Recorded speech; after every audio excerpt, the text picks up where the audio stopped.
Voici quelques conseils pour réussir votre création en paper art. La première étape, qui est souvent indiquée dans les tutoriels, est le marquage des plis.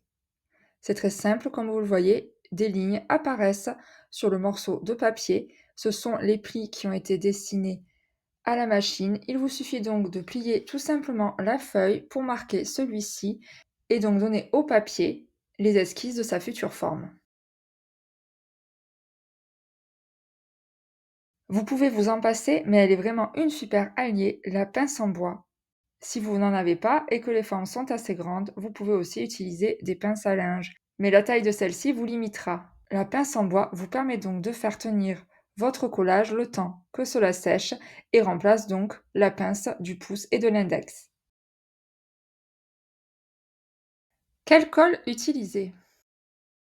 La colle bâton est à éviter pour coller du papier cartonné car les éléments risquent de se détacher facilement. Elle est plutôt à utiliser pour tout ce qui est papier de soie et papier d'imprimante. Si vous collez un gabarit imprimé sur une feuille d'imprimante pour pouvoir ensuite découper une forme dans du papier cartonné, alors là, oui, vous pouvez utiliser de la colle bâton. Mais pour coller du papier cartonné avec du papier cartonné, je vous conseille plutôt d'utiliser de la colle liquide.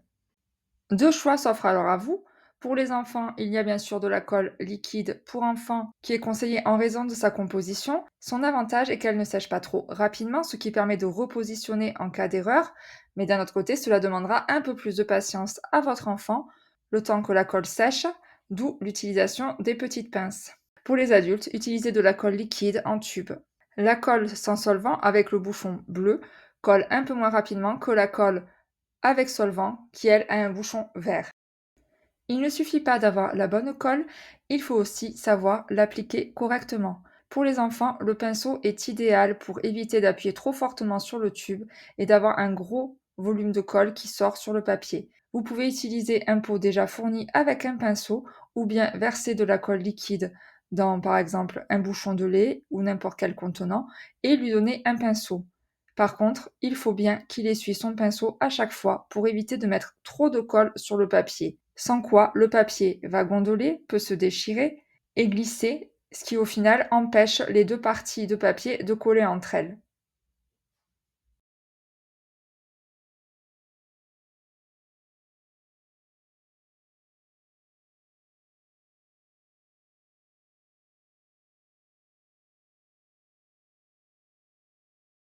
Vous l'aurez compris, quand on utilise de la colle en tube, il faut appuyer doucement pour éviter que trop de colle ne sorte d'un coup.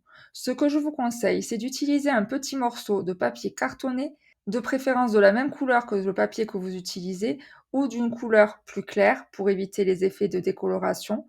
À l'aide de ce papier, vous allez donc lisser la colle, ce qui permet à la fois de la répartir de manière homogène sur toute la surface, d'éviter qu'il y en ait trop, et cela vous garantit donc d'avoir le collage le plus précis et le plus net possible.